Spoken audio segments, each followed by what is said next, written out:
How's it going, guys? My name is Graham and welcome to Mr. Hopp's Playhouse, an indie horror game inspired by Lasagna Boy by Trashy Rascal Studios. They kind of share similar gameplay and mechanics, you know, that weird Garfield horror mashup. This one instead is the story of a cute little rabbit doll made for young Ruby by her sweet, lovely grandmother. This video is actually about a year and a half old, but was uploaded on the Let's Play channel because this one didn't exist yet. It's always bothered me that this video kind of lives in the wrong place. Now, with the announcement of the release date for the much anticipated Mr. Hopp's Playhouse 2, which is coming June 14th, now seems like the perfect opportunity to move it over. Dad, can you take Mr. Hopp tonight? He scares me. Don't be silly, Ruby. What would Nana think of you saying that? She made him just for you. I'll leave your nightlight on. Try and get some sleep.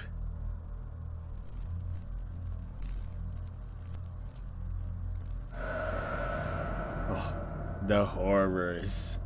Mom? Dad?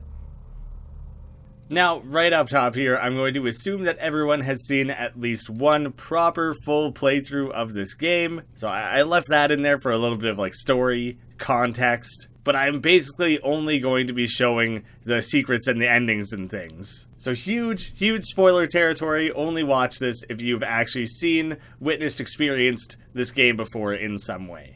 This isn't so much a secret as it is just a cool moment. The first time you head upstairs to the right, we see these eyes in the darkness. And note that there is nothing to the right of the Christmas tree. That's important later. The first ending is as simple as can be. Wake up, go straight to your parents' bedroom. Mom? Dad? Where are you? Depending which version of the game you originally saw a playthrough of, you may have seen a bloody bedroom. Note that in the most up-to-date version, that is no longer the case. It's not a glitch, it's just been removed from the game at this point. And now, actually, at the time since then, it's been updated once again to have these big claw marks on the wall. Basically, forget this noise, let's get out of here. Just start running straight back to the bedroom, and you see Mr. Hopp running around. Death is just kind of a little bit of a jump scare. There's no real consequence. It doesn't actually count as its own ending or anything like that. Run back to bed, climb in. The end, ending number 1, sleep tight. Ruby insisted it was all a bad dream and went back to bed. Maybe that was a mistake. Now you get plopped straight back into the game here. Your new task is to instead leave the house. You just keep running all the way to the right until you can make it to this room with the door heading outside. Mom? Task, find Ruby's mother. People knew that this clown obviously had some significance. We didn't really know what. Moonbit even teased it a little bit themselves, while also teasing that while you can't actually find the mother, there is an interaction that takes place immediately after. Seeing as that's when the clown arrived, it also made sense to connect those two hints. Guys, I spent hours doing every possible combination of things with and without this clown that I could possibly think of. I finally went on Patreon and basically said, hey man, I know that after the mother is significant, the clown is significant, and this one user found this one particular secret. Can you help me with like a hint of what I need to do here? He basically just said the number 8 was important. What it comes down to is touching this clown doll 8 times. I do not know why. Maybe it was specifically to make it difficult to find and have it so it only kind of randomly appeared for people. It's the sort of thing that after hundreds of users playing, someone would stumble upon it by chance. After which time you can go down into the basement. There is a black hole in the wall where there would normally be bricks on the far right-hand side, behind which we can enter a sewers area, through which we get several Pennywise references. Down here you'll float to the sewers themselves, the floating red balloon, and when it pops, it uses that now iconic Pennywise laugh. So yes, while I do believe this is the first recorded instance of the secret, I did not find it. I probably never would have found it without the help of other users and the creator themselves, so I can't give myself too much credit, if any. Normally at this stage you can just carry on with the actual game and directly pursue the ending. If you want to do that, the key for that is here in this set of drawers to the right of the coat rack. You can use the key to head down to the basement. There's a quick little spooky moment here. Off to the far right, we have the tape recorder telling you to look under the mirror. We now have the 0 out of 6 in the top right corner. Head back upstairs, flip over to this other side of things, through the living room where you like crouch behind all the furniture and everything. Back upstairs in the hallway here, we have the first tape. September 8th, Jenna, Ruby, and I went to see Esther yesterday. Ruby always loves seeing her grandmother, Nana she calls her. She's not been doing so well in recent months. We went round the other weekend, and she was just staring at the wall. We had to really shake her to snap her out of it. And then she was just fine, like nothing had happened. God knows how long she's been doing that for. We booked her in for a doctor's appointment. I'm supposed to be recording ideas for a new novel. Our updated task is to find tapes. There's 6 of them, obviously. The second tape can be found by carrying on to the left of the first one. It's in the exact same hallway, even. Mr. Hops is actually becoming more demonic, it seems. His eyes are now hollowed out. And the jump scares are a little bit more aggressive. After collecting the first tape, the clown is no longer here. There's kind of a recurrent thing of things slightly changing after each tape. This also opens up in the kitchen. Not immediately important, we'll come back to that. Upon collecting the second tape, September 14th, Jenna and I stopped to see Esther again today. The place was filthy. I'm not sure how it would have gotten so bad so quickly. Esther doesn't seem to be keeping herself clean either, and it's almost like she didn't recognize us. Her appointment is tomorrow. Jenna is worried she might have to go into care. I'll keep this documented. I hope Ruby doesn't have to see her like this. After you have 2 tapes down, we get this little jump scare hole punch through the wall. Nothing really comes of that. You can't interact with it or anything. Once 2 tapes have been found, over to the far right here next to the coat rack, we have this little guy, which upon picking him up, we get the message, "A secret is revealed," which is the same text that would be given in Doom games when discovering a secret. And we get the first few bars of At Doom's Gate, the main theme from the original Doom game.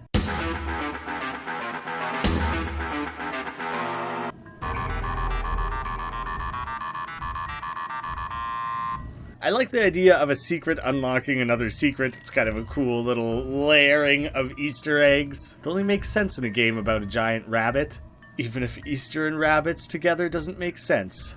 You'll also notice that this open cupboard is no longer available. You have to make sure you get it after the first tape. Again, different ending. We'll come back to that. So, third tape just to the left of the main house door with the coat rack. September 15th. As of recording this, Esther is in the hospital. Her neighbors called the police in the early hours of the morning because they could hear her screaming. She will be there for a few days. We've told Ruby that she had a fall and that she's okay. We're waiting on a diagnosis. You can now see Mr. Hopp's eyes are starting to ooze a little bit. The jump scare is still the same. With 3 tapes found, we head up to the attic. To the right of the Christmas tree, we now have a door that was not previously there. And within, we have a room full of eyeballs that just kind of follow us around. Pretty strange. They're not even the color of Mr. Hopps's eyes, which I find kind of noteworthy, pretty interesting. Don't really know what's going on there. Head to the far right and you pop back out of the room. You can go back if you want, but there's no real reason to recurrently revisit this. We can then head to the kitchen, where we can immediately find the 4th tape. September 17th, we took Ruby to the hospital to see her Nana. Esther made a soft toy for her called Mr. Hopp, a small rabbit. Esther always knitted her clothes and toys. Ruby was thankful, but I must admit, this toy does have a look to it. Something quite unsettling. Yeah, you don't think, Dad?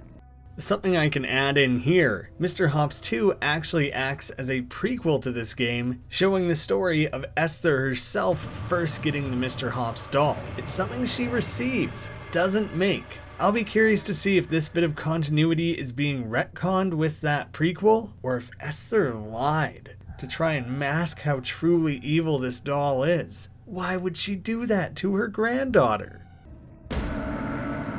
We get a punch up through the floor. I kind of thought that would indicate that maybe something was going on in the basement. You know, he's directly there under us. There's not actually anything going on down here. All quiet down there. Mr. Hobbs' bow tie appears to be almost bleeding now. The phone in this living room also begins to start ringing. Hello? Ruby? It's Mark from next door. Is everything okay there? I've Been trying to call for hours. Hello?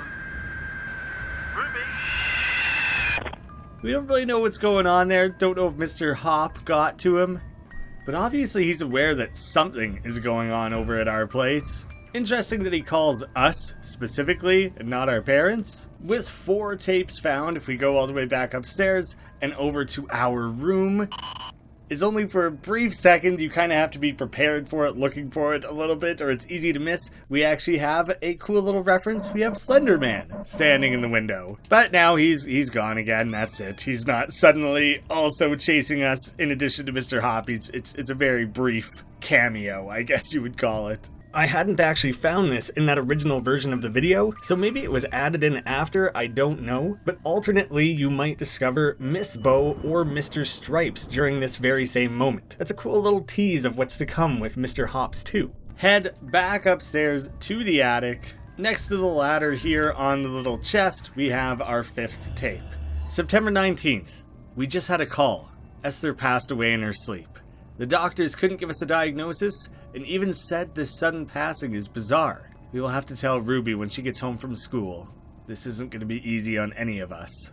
After finding the 5th tape, to the right of the tree, Nana looked into the fires of hell, and she saw me. Interestingly, after finding the tape, the phone is back on the hook. We never re-hang up the phone. It still gives the little hand indicator that you can interact with it, but nothing happens anymore. It's a short trip for the final tape. We head to our parents' room, at which point you get horrible spider version of Mr. Hopp run out at you. You can escape from it quite easily. I don't know if that's kind of in a reference to the end of It, where Pennywise becomes a weird spider clown. Or it might have been done in reference to the way Garfield similarly turns into a spider-like monster at the end of Lasagna Boy, the game which inspired Mr. Hopp's creation. You re-enter the room. Everything is looking pretty good at this point. September 22nd, Ruby hasn't been on her best behavior since the news. We had to take her slingshot away since she wouldn't stop firing pellets at the toy rabbit. She said it protects her from it. It's just a toy. We've had to lock the slingshot away since Ruby keeps finding it. Jenna keeps the key under a houseplant in the hallway, I think. This is actually an updated version of the game. I imagine people have questions, so I feel obligated to share what's going on here. The game originally had a slightly alternate ending, just slightly. September 22nd, Ruby says that Mr. Hopp toy creeps her out, but it's the only thing she has to remember her grandmother by. I keep hearing bumps in the night, like somebody's walking around, and it's scaring Jenna and I. I keep a handgun in the safe, but I'm considering keeping it closer to me. We lock that room so that Ruby can't get to it. Jenna keeps the key under a houseplant in the hallway, I think. Seems like something you should know, Dad. 2 things here. It specifically layers in the new game that Ruby is not on her best behavior, and the handgun has been switched to a slingshot. The ending portion of the game involves Ruby defending herself, originally with a handgun, now with a slingshot. It wasn't the most common thing, but there was some negative responses to the idea of this young girl gaining access to her parents' handgun so easily and defending herself with it. Maybe not entirely necessary. The dev probably could have left it. It's probably a good socially conscious move to make that change. It doesn't really negatively impact the game, and it avoids those negative connotations. I don't want to get into a whole debate of it. I totally respect that choice. You can now start interacting with like every possible houseplant in the entire game. Mr. Hopp seems to have already reached his creepiest. Nothing else seems to have changed now. His appearance doesn't seem to have gotten any more deteriorated or anything. I checked every possible houseplant as well as going elsewhere in the house just to make sure, for the sake of, secret hunting, and I didn't find anything extra. No, the Christmas tree does not count as a houseplant. The houseplant that we want is the one to the left of the yellow car, the same hallway that has the hole punched in the wall here. The calendar on the wall is marked with anniversary 18th of April.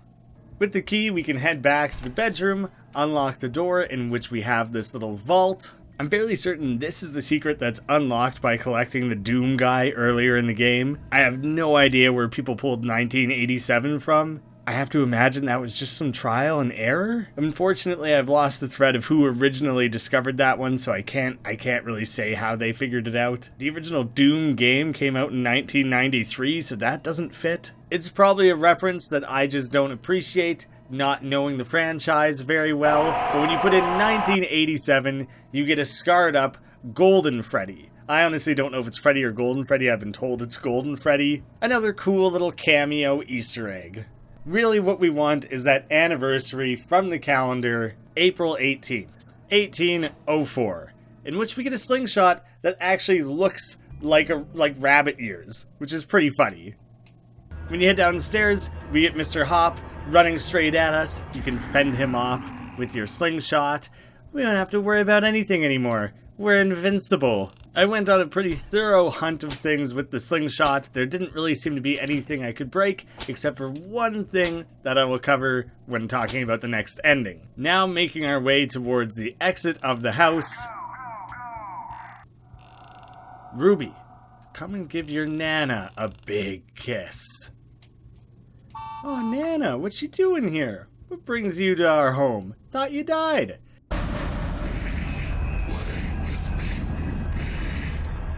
Run. Cheese it the hell out of there. Horrible, terrible things. The door is gone. We no longer have that as an option. You get this cool little action scene where you jump over the hands and shoot the other ones that you can't jump over until you make it to the exit, at which point the police arrive. Police, stay where you are.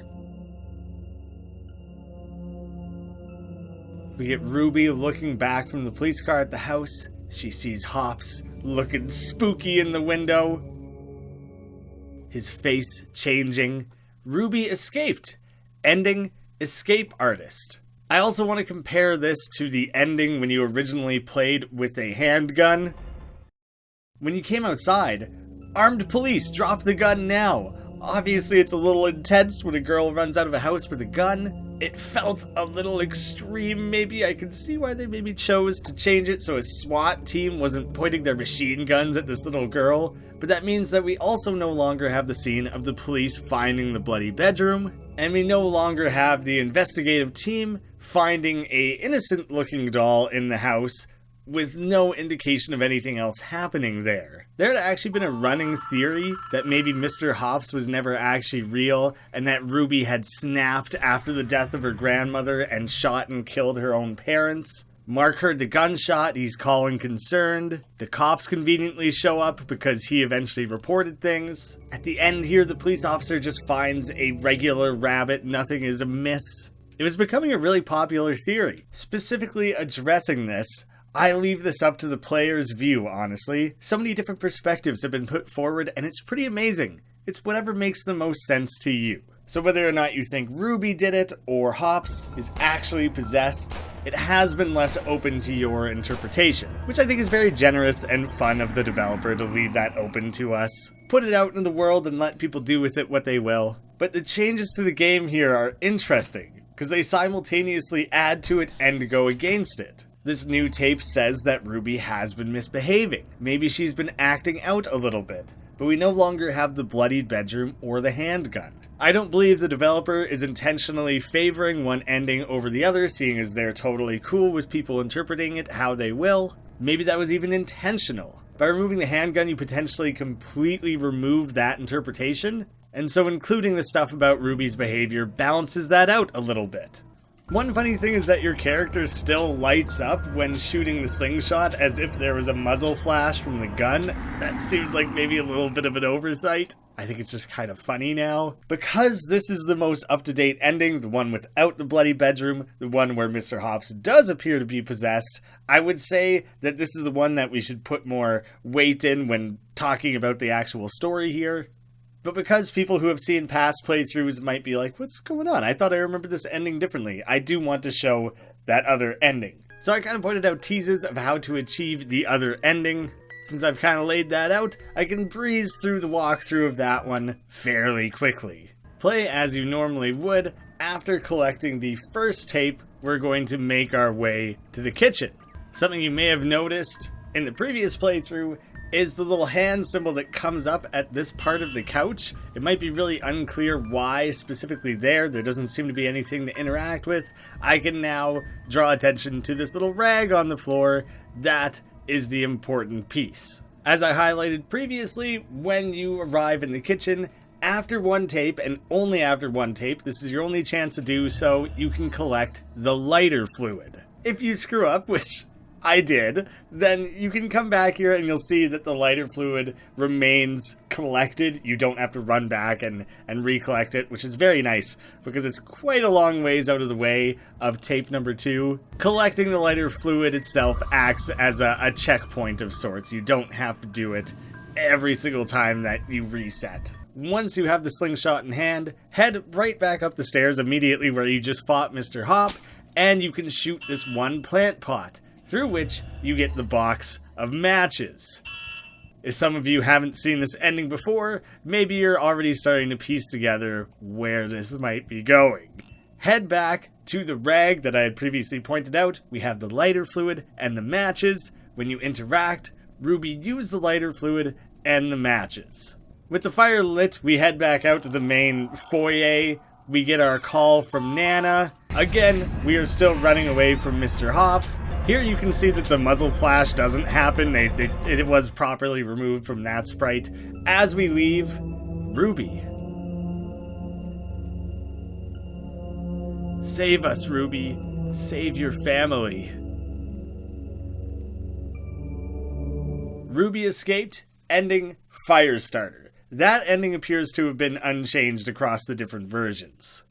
As I wrap up this slightly tweaked version of the video, I want to appeal to any indie game fans out there, especially those of you who enjoy titles with horror game influences. If you're into that sort of thing, then please consider checking out Dead Estate over on Steam. There's a free demo that can be played on Steam, Itch, or Newgrounds. This is being developed by the Milk Bar lads and actually published by Two Left Thumbs. It's an action roguelike top-down shooter with horror game influences and references aplenty. Wishlisting that would help us out greatly. I'll have a link down below, you guys can go check that out, maybe at the same time that you're heading over to go wishlist Mr. Hopp's Playhouse 2. I'm very excited for the release of that in just 2 weeks' time. If the game is particularly reference heavy, I plan to do a very similar video to this for that game. And if not, perhaps I can at least do a video covering the different endings available, or maybe crafting some larger theory that ties the two games together. It's just a very appealing series in that way. I think we can have a lot of fun with it. I'm excited to have this video kind of living now where I feel it belongs. It's very bittersweet to take down that video and move it over here because it had over 1 million views. But honestly, it's bad for a YouTube channel long term to have a bunch of people subscribe for this type of content only for that channel to be filled with Let's Plays. I doubt this new version will ever reach those numbers again, but hey, maybe leave a comment, share your hype for the sequel, maybe pitch me some theories along the way, and maybe we'll come close. Thank you all so much for watching.